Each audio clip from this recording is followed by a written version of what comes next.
Hello, hello, Lisa Kempson here. David has retired already for the evening.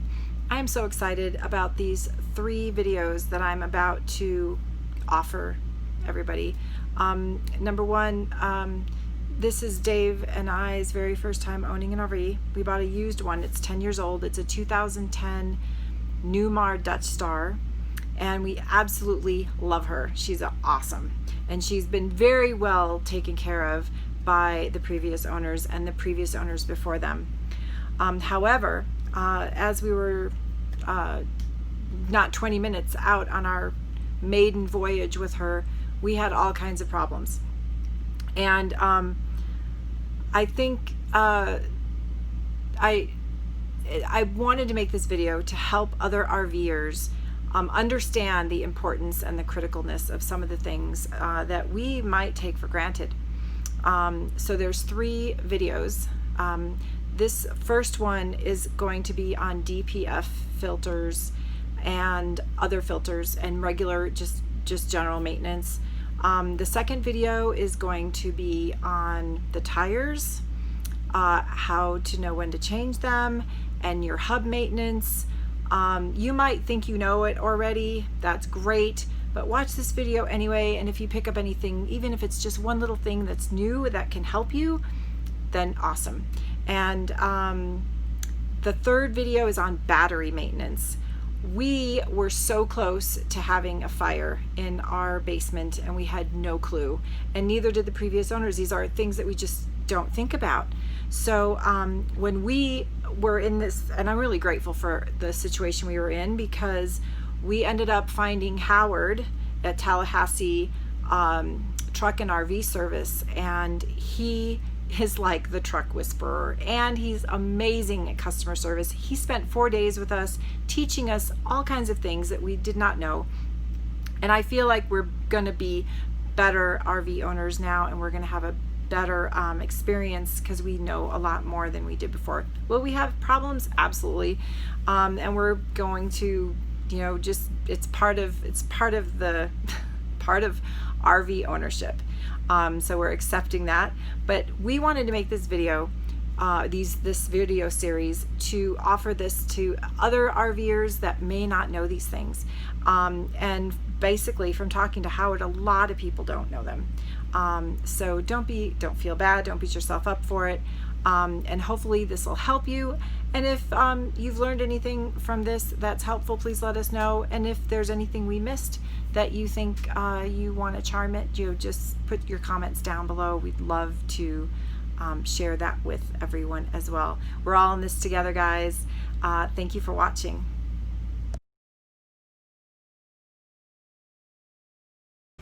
We're at Burger King right now, and we are not too far from where we started, but about 20 minutes in, we started getting, oh, thank you. 20 minutes in, an alarm started going off, our engine light, and we didn't expect that. So we were able to turn off the alarm so that we could think, and we pulled over at the nearest truck stop and filled up with gas, and we did some research and we looked. We called the owners, and they have never had that happen to them, so this is an us thing. And David worked out that it is the emissions filter. We're not sure what that means yet, but there's some filter in there that helps with the emissions, and thank you. And it's letting us know that there's something to be done. So right now we're looking through the manual, which is like a Bible. Actually, Dave's looking through the manual. I already did and couldn't find anything. So Dave's gonna look through, and we have some phone numbers of some people that can help us if we need it. So one of the things I'm starting to notice is when you RV, everything takes a lot longer, but it's more exciting and fun, so it's okay. 2 hours of driving a day is what they say. And I thought, oh, that's so little, but I know what they're saying. Took us 20 minutes to find a place to park our RV. But David's been amazing, driving like a pro. He's awesome. and my job is to sit there and not look like I'm freaking out.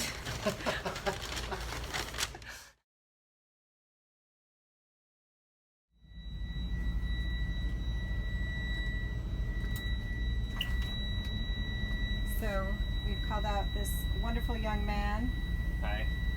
Was it Adrian? Adrian, yeah. To diagnose what's happening with the coach, but we suspect it's just an exhaust burn off. Then we think the burn off light is burnt out. So we didn't get the notification that the burnout was happening. But just gonna get a second opinion. He came out in 45 minutes. Yeah. That's fantastic. If you're ever in Florida, call this guy. I'll put his number in the details. I appreciate it.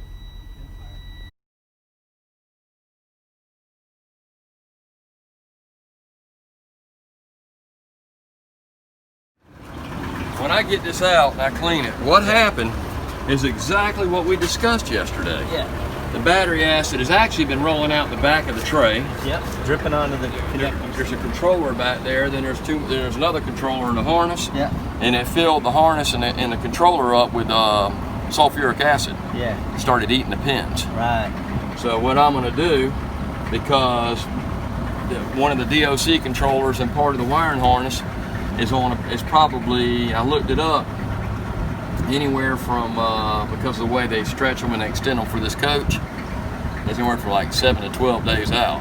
So I ordered pins. I got pin. I'm repinning. Right. You're just gonna reconstruct it. Yeah, well, with the OEM factory pins. Okay.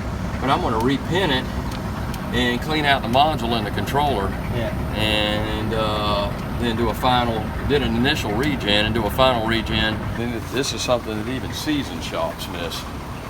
Is right here. See that red box on the top? Yep. There's a filter in there, inside there, that is imperative. It's called it's a crankcase filter, but it's not like the old day. It's a very, it's very technical. It's got check valves and relief valves in it. Yep. It has to be replaced every 3 years. Okay. And the pressures on it were going up, up, up when it's running. That causes power problems checking. I mean, basically you're leaving with you restore, it's going to be exactly where it needs to be. And it just showed me on the computer that we're going there and we're almost there. Yeah, yeah. But once So I get... So how did you know there was a problem with that filter? Did the computer started tell you? reading it on the computer. We started seeing the variations come up and come up and come up on the crankcase pressures. It went from cold run from 2.1 to 3.2 to 4.3 to 5.6. Okay. And they get a lot of moisture. I'm assuming this is probably stored in Florida. Yeah. You know. It was, yeah. So we go from hot to cold, the Yeah. humidity, and it gets up in that crankcase filter and starts stopping it up. What do you think would have happened to the DEF then when you say catastrophic failure? Well, you build soot. You continue to build soot, right. and then you build soot, and then you have a failure. Then you have a DPF failure or a SCR failure. I mean, Then you go into that mode where you can't drive fast. well, not only can you not drive fast, but that has to come off. It's got to be baked. It's got to be tested. It's a long, drawn-out affair. Yeah. I mean, to the point where where So, time. so it hasn't effectively regened in a while. No, Oh, no. shit. Couldn't have, because it actually couldn't have, because one of the connectors was so corroded that the pins weren't even making contact. It was eating into the pins. So when we had a technician hook it up and he said our suit was at 1, was that giving a wrong reading? Yes. There's no way it was a. Whoa. And I don't believe in either the soot readings. I don't trust the soot readings, because it didn't even give you a direct indicator that the harness had failed at the connectors, and you know. It makes a lot of sense based on what I was seeing, because everything was intermittent. Check-ins light would be on, and it wouldn't be on, and then the regen light would come on, and then it wouldn't be on. That would be a direct indicator of making connection, losing connection, losing communication, because it had multiple faults in there for a J1939 loss of communication. Yeah. So that right there alone, that tells you to start looking, okay, let's get back over here and take a look where we were. Yeah. But you can see the way, if it was good and right and brand new, that would be dropped all the way down. Okay. That's a reset right there. Yeah. But when you saw it way up here, and I'm looking at it, and I could tell already by looking at it, he's never changed it. Okay. That's the air filter? Yes. Yeah, just fortunate. They didn't do a whole lot because there ain't nothing wrong. Yeah. It's a lot of it's maintenance items. So you don't want to just wait till something's wrong. You want to make sure to stay on top of your... Like on your paperwork, we're going to put the mileage and the date that all that, and then we're going to put a number on them. This right here, absolutely, at a bare minimum, every 2 years. Okay. And they've gone since day one. This, every 2 years. And they're not expensive. Okay. You know, it's just the fact that sometimes it's where you're taking it. Yeah. And the other thing we need to do, I've seen a bunch of these do this. I'm gonna take a picture of this for Spartan because they've had this has been a big ugly, and it's such a simple fix. This is your hydraulic pressure gauge. But you can't see. And that has hydraulic pressure on it, but even though you can't see it, see how it's all rusted and coming apart? Yeah. Well, if it in the back of it's bubbling, If that busts off, one of those busts, you lose fan, you lose power steering, you lose everything over a simple little. And 9 out of 10 times this pressure gauge, I can almost take them out with my hand. I don't want a $70 gauge put me on the back of a record. No. I'm looking at the little things like it's mine. Yeah. That's how I look at every coach. Well, thank you. Yeah. You'll call them and you'll say, hey, look, I need to get a complete service done on my engine. We do that for $249.95. Well, for another $50, and you go to the right place, you'll get 5 times the amount done. I mean, I tell folks, if you look at what you spent overall on this, I don't want to say $40 servicing that. I want a shop that's going to jack me up, that's going to jack my rear end up when they check my rear end oil. I'll pay y'all extra $49 to take them extra 30 minutes, and I know everything's just right. But and I can tell that you remember everything, so. This remembers everything. You could kind of keep an eye when they're, hey, y'all gonna, you can ask them look, I want y'all to take my front end off the ground, and I want you to jack it up with no pressure on all those components. Okay. I'm gonna go sign a couple tickets. I see I got people waiting on me like I'm popular. Yeah, no worries. One of the first things that happened when they got it is they got a fault code, and it was associated with the DPF. Right. And they assumed it meant that it needed to go through regen. Right. So when I got in the vehicle and it said regeneration needed, I realized that he never saw that message ever, which basically means he was driving on a faulty DPF since he bought it. Oh yeah. Yeah. There's no doubt. He probably never knew. We gotta get it down here too, because it'll get down there around that. 192. Well, we're currently at operating temperature with it sitting here idling, and that computer's looking at everything. That engine computer's sitting there looking at everything. And you don't see a fault code there. You don't have a fault code. Right. But again, that's why I'm a big Cummins fan.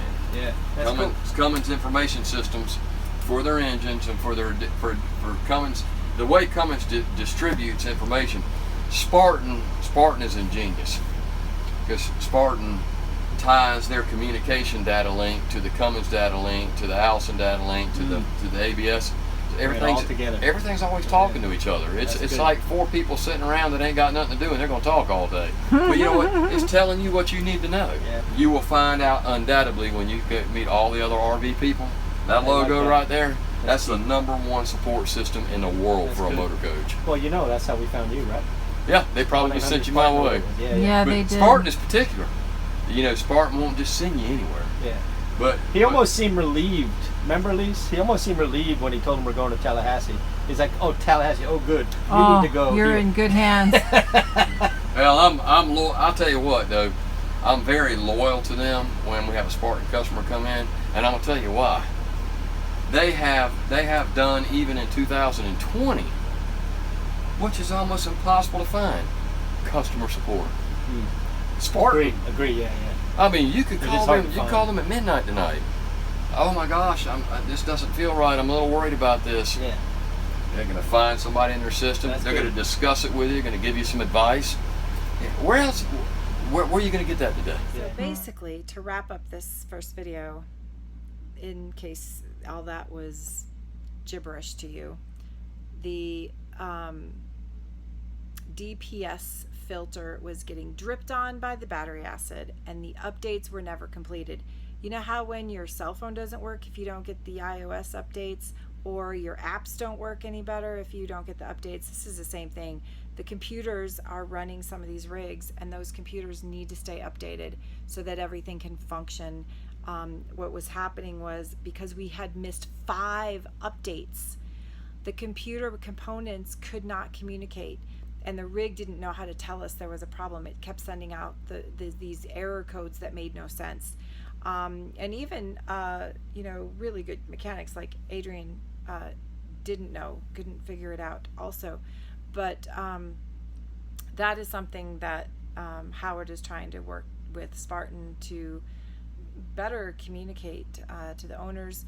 We need to take our responsibility for these rigs. We need to be checking and making sure that the service providers are actually doing the work. And it's not that hard. We just have to make a list and then go through it with them, just like our checklists that we do to check up when we arrive or leave an RV site. We have our checklists. Let's make a checklist for our maintenance. Check your owner's manual. Know when your filters need to be replaced. Howard mentioned 5 filters today: the crankcase filter, the air filter, the air dry filter, the hydraulic filter, and the coolant filter. Those are at least the things that we have to make sure our service providers are handling. We can write the dates on those filters with a marker, and when we pick up our vehicle, let's open up the back and take a peek and make sure all of those filters are brand new. Better yet, ask your service providers, put stickers or new dates on. If your service providers aren't doing that, find one that will do that for you. And if you're in Tallahassee, just go to Howard. Thanks so much, you guys, for watching. I hope you enjoyed this video. I know it was kind of long and drawn out, but this stuff you can't just do this stuff quick. Thank you.